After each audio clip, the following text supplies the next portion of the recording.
তোমার মেয়ে হচ্ছে বড়, তোমার মেয়ে হচ্ছে বড়।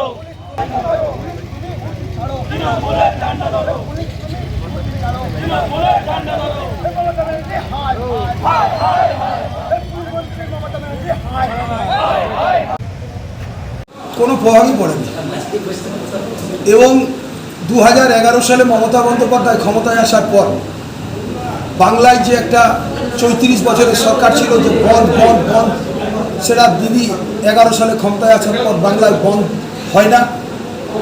তাতে যেই বন্ধ ডাকুক বন্ধ সাকসেস হবে না।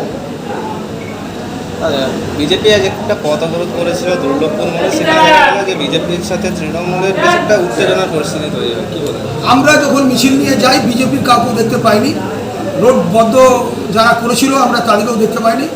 আমরা যে রোড ক্লিয়ার করে দিয়েছি, কোনো জায়গায় রোড বন্ধ নেই, দোকানপাটি আমরা খোলার জন্য সমস্ত জায়গায় বলেছি এবং রাস্তায় যানবাহন সুন্দর চলাচল করছে, শ্রমিকরা কারখানায় সুন্দরভাবে যাচ্ছে, কোনো অসুবিধা নেই।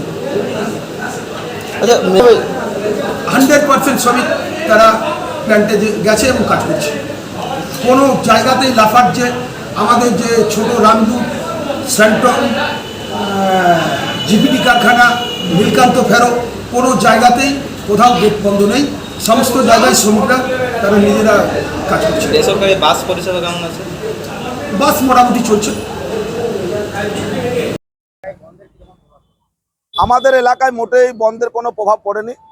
সমস্ত দোকানপাট থেকে শুরু করে যারা পরিবহন ব্যবসার সাথে যুক্ত, ছোট গাড়ি বড় গাড়ি সহ সমস্ত ছোট বড় ক্ষুদ্র মাঝারি সমস্ত ব্যবসায়ীরা তারা তাদের দোকানপাট খুলে বসেছে। রাস্তায় আপনারা যারা দেখতে পাচ্ছেন সাধারণ মানুষের যে যাতায়াত, সেখানেও পরিষেবা আমাদের সঠিক রয়েছে, মানুষ সকলে বেরিয়েছে। আমাদের যে কারখানাগুলো রয়েছে সেই কারখানাতেও আমাদের অন্য দিনের মতো আজকেও আমাদের শ্রমিকরা তারা তাদের কর্মস্থলে এসেছে, তারা সসম্মানে কর্মস্থলে ঢুকে তারা কাজে যোগ দিয়েছে।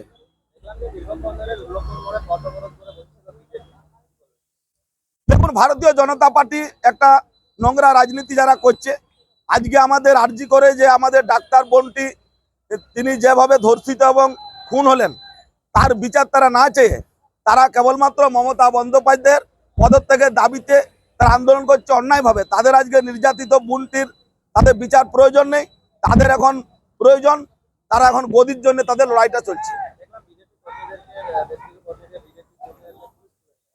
পুলিশ তো নিয়ে যাবে, আমাদের সরকারের কর্মসূচি, সরকার আমাদের কাল বলে দিয়েছে যে এখানে কোনো বন্ধ চলবে না। পশ্চিমবাংলায় যে বন্ধ করে সিপিএম 34 বছরে বাংলাটাকে শ্মশানে পরিণত করেছিল, মমতা বন্দ্যোপাধ্যায় সরকারে আসার পর সেই বন্ধ পশ্চিমবাংলা থেকে তুলে দিয়েছে।